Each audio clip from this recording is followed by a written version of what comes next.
You can have a brilliant mind, a master's degree, and like 10 years of impressive experience in your home country. Right. But the second you step into an English-speaking office and someone asks you to, get the ball rolling before you call it a day. Oh, yeah. Panic sets in. Exactly. Ugh. You might suddenly feel like you've been dropped onto an alien planet. The gravity feels different. The customs are totally unfamiliar. And it is, frankly, incredibly easy to feel like you just don't belong there. It's a really jarring transition for a lot of people. I mean, there is a distinct rhythm and a very specific set of codes in office communication that simply isn't taught in conversational language classes. No, not at all. It's its own ecosystem entirely. And if you don't know the vocabulary of that ecosystem, you are operating at a massive disadvantage. So that is exactly what we are fixing today on this deep dive. Yes, we are. We have a stack of source material dedicated to decoding the fundamental English vocabulary required to navigate a workplace confidently. And our mission today is to introduce these core workplace words in a simple, easy-to-understand way. Right, stripping away the complexity. Exactly. We are specifically focusing on explaining the basics of office communication for beginners. So whether you are a beginner looking to land your very first job, or, you're just trying to communicate a little more clearly with your current colleagues, we're going to extract the essential linguistic tools you need to survive. And really to thrive, not just survive. Yes, to thrive. Yeah. Okay, let's unpack this.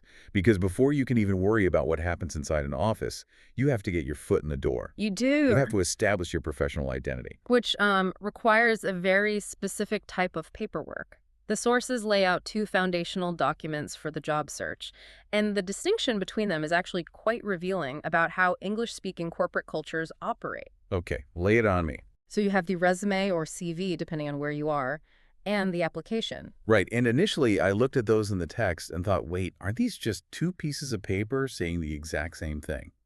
A lot of people think that. Right. Because they both list your education, they both list your work experience. They do, yeah, but they serve entirely different psychological functions. A resume is, well, it's a static document.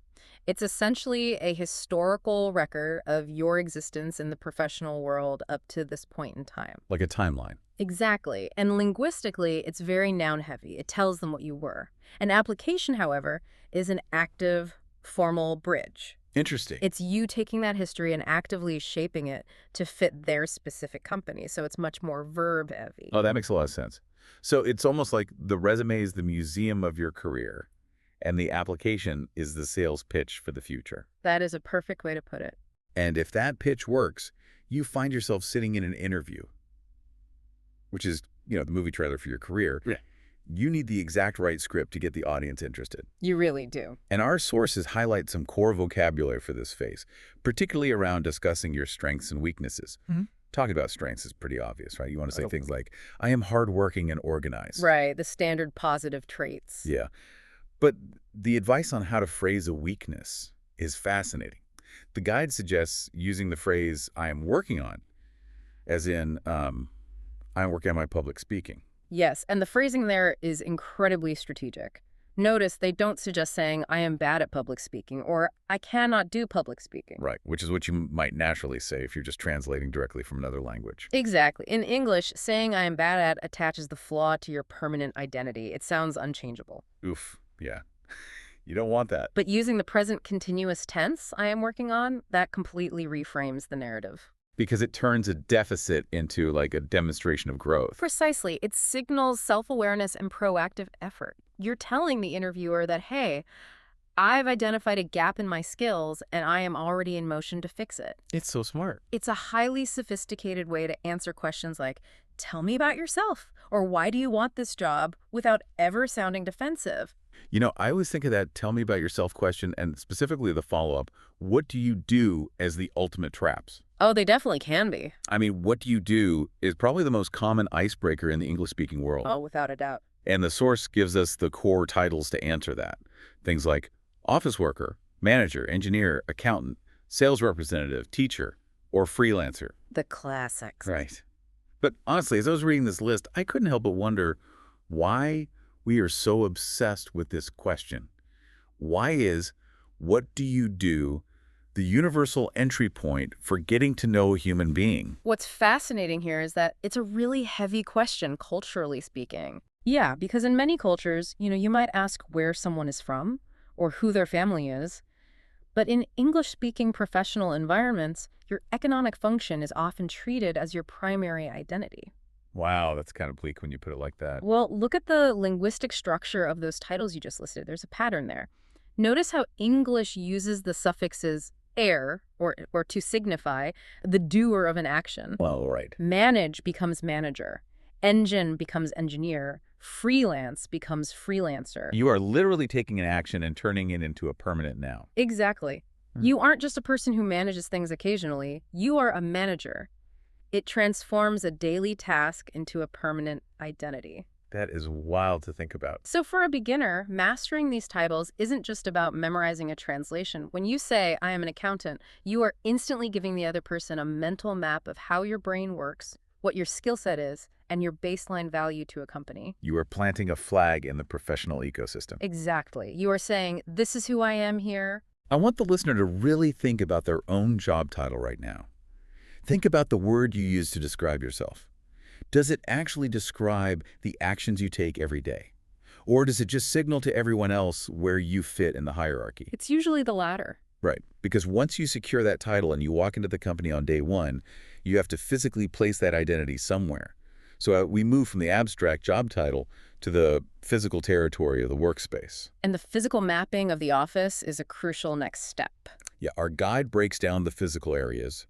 We have the desk, which is, the table where you actually sit. Very important. We have the cubicle, which the source describes as a small partition space or a mini room. We have the meeting room or conference room for team discussions. And the break room, where people eat and drink coffee. The sanctuary. Truly. Then it lists office equipment, like computer, monitor, printer, and finally, stationery, which includes things like pens, notebooks, staplers, and paper clips. The essentials. Now, I have to stop here and push back on this a little bit. Go for it. Okay, first of all, calling a cubicle a mini room makes it sound like this tiny, cozy personal fortress, which, let's be honest, paints a much nicer picture than reality. Fair point, yeah. It's usually just a fabric wall. Exactly. Yeah. But more importantly, I look at a word like paperclip or stapler, and I just think, we live in an era of cloud computing, remote work, digital attachments. All right. Is it really vital for a non-native speaker, a beginner who is already overwhelmed, to waste mental energy memorizing the English word for a paperclip? I mean, if I need a paperclip, I can just walk up to a coworker, hold up my fingers in a pinching motion, and they'll hand me one, right? I hear your point. I really do. Like, why learn physical vocabulary when the modern office is mostly digital? But honestly, the pinching motion you just described is exactly why you need to learn these words. What do you mean? Well, think about the professional identity we just discussed. You just walked into this office and proudly declared, "I am an engineer," or "I am a manager." Right, I planted my flag. You established your credibility. But if, 2 hours later, you are standing in front of a colleague playing a game of charades, making pinching motions because you need to fasten 2 pieces of paper together. Oh. Yeah, your professional credibility takes an immediate hit.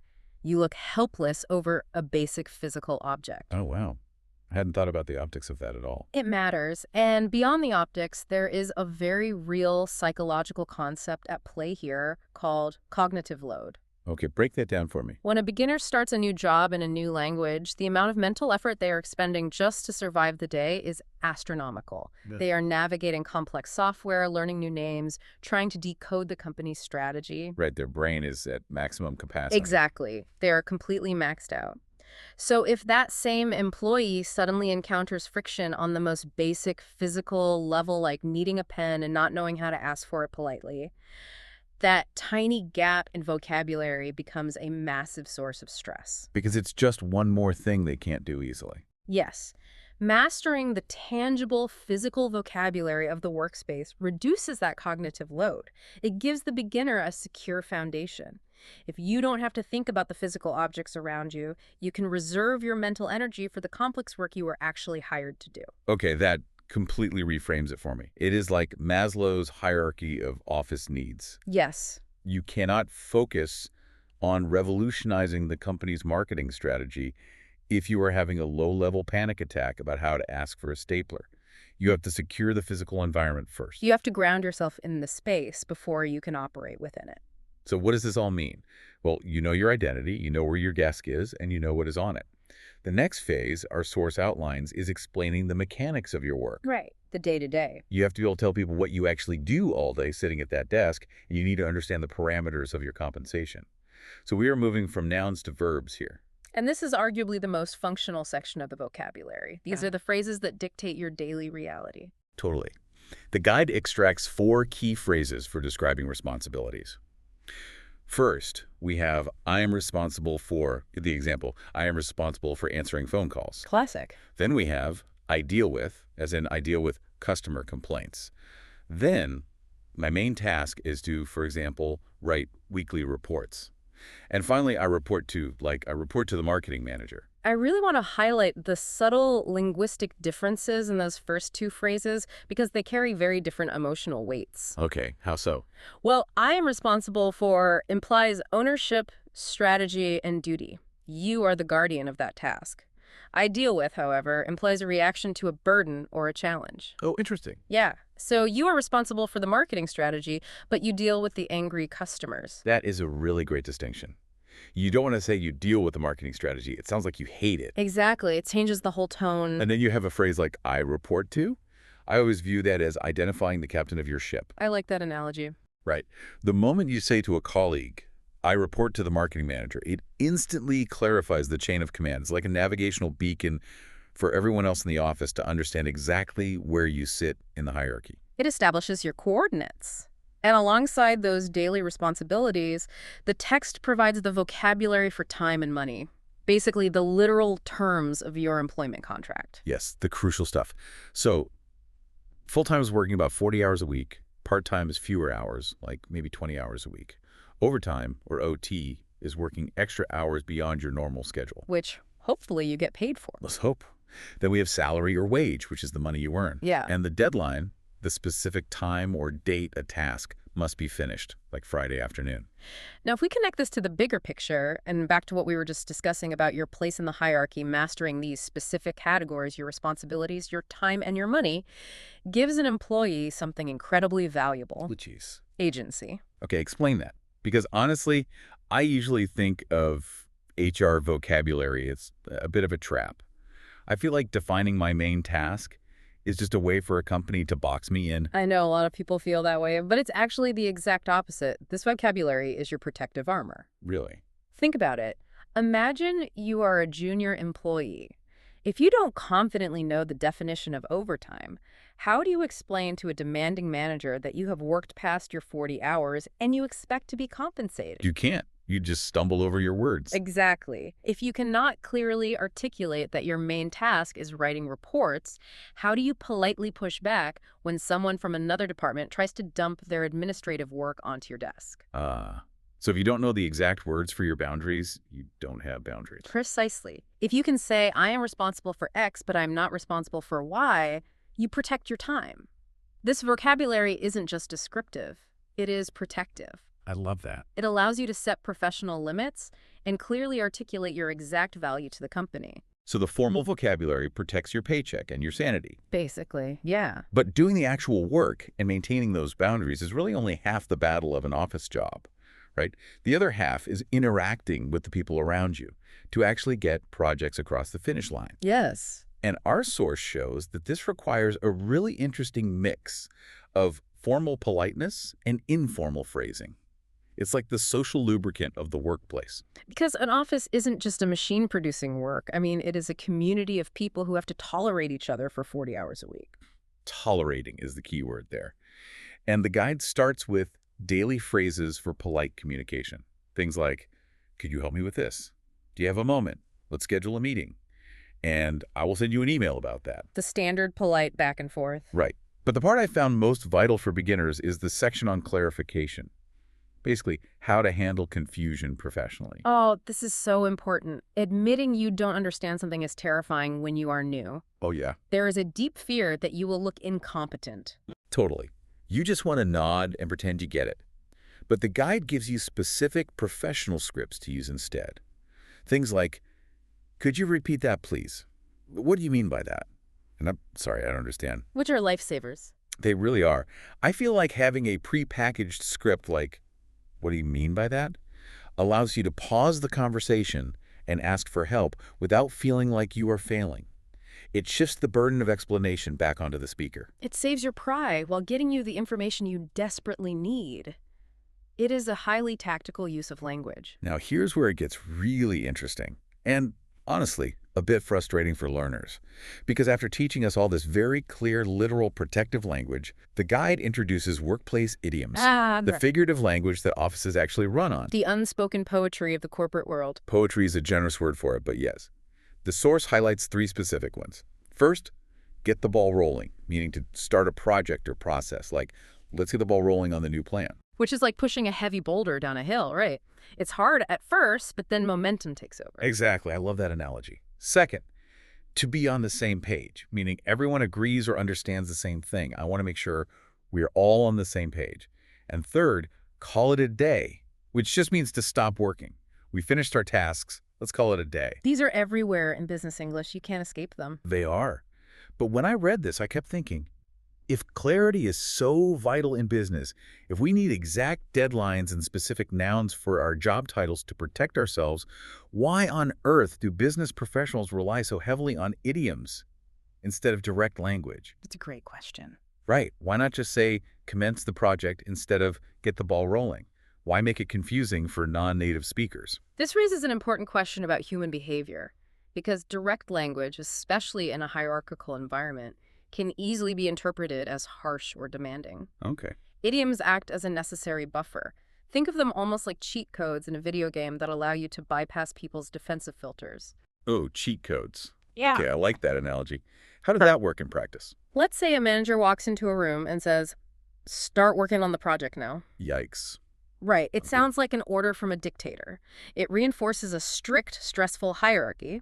But if that same manager walks in and says, "All right, team, let's get the ball rolling," they have completely softened the command.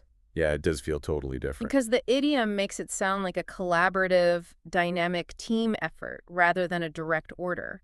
It removes the sting of authority. It makes the request feel cooperative instead of combative. Exactly. And furthermore, idioms build a sense of shared culture and camaraderie. If you turn to your coworker at 5 p.m. and say, "Let us cease our labor." You sound like a robot shutting down. Exactly. Sound crazy. But if you say, "Let's call it a day," it signals that you are both part of the same tribe, speaking the same insider language. It acknowledges the shared fatigue and the shared relief of going home. It makes the workplace feel significantly more human. Wow. So you use the formal verbs to protect your boundaries, but you use the idioms to build your tribe. That is a brilliant way to conceptualize it. Thank you. It really helps to think of them as 2 different tool sets. Well, to help our listeners solidify their place in that tribe, the guide provides a summary checklist and a really great practice exercise. So let's bring it all together. Let's do it. The final vocabulary checklist includes colleague or coworker, the person you work with, department, a specific section of a company, like the IT department, and promotion, which is moving to a higher, more important position, which is hopefully the result of mastering all this vocabulary. That is the ultimate goal for most professionals, yeah. It is. And the guide issues a direct learning challenge. And I want to pass this challenge directly to you, the listener. The source asks you to practice introducing your professional self using 4 specific sentences. It's a great exercise. It is. So, here's the template. First, I'm a or an, and then your job title. Second, I work for company name and the department name. Third, I'm responsible for task 1 and task 2. And fourth, I enjoy my job because of reason. It is a concise, perfect elevator pitch. Let's hear the example this source provides. I'm an office worker. I work for a tech company in the customer service department. I am responsible for answering emails and solving problems. Yeah. I enjoy my job because I like helping people. Boom! Simple. But by mastering those 4 sentences, you are taking all the isolated vocabulary we have explored today, the titles, the departments, the responsibilities, and you are weaving them into a coherent professional narrative. Right. If you can deliver that pitch confidently, you prove that you can navigate the workspace. You prove that you are no longer an alien on that planet. You are a resident. You have the map and you know how to read it. Exactly. But as we wrap up this deep dive, there's one final, slightly provocative thought I want to leave you with to ponder on your own. Oh, I'm intrigued. We have spent this entire time analyzing the exact polite English phrases provided by our sources. We know how to sound perfectly professional, how to declare our titles, and how to use idioms to build camaraderie. But what happens when the unspoken body language or the tone in an office completely contradicts the formal phrases we've just learned? Ah, yes. The dangerous gap between what is spoken and what is actually felt. Exactly. If a colleague says to you, I am on the same page, but their arms are crossed tightly and they are glaring at the floor, are they really on the same page? Probably not. Or if a manager says, I am working on my communication, but they continue to yell at staff, does the vocabulary even matter at that point? It's a really good question. It leaves you wondering, once you master all the correct English words, how much of professional communication actually relies on the things we don't say? It is definitely something to keep a close eye on the next time you step into the office. Take care, and we will catch you on the next deep dive.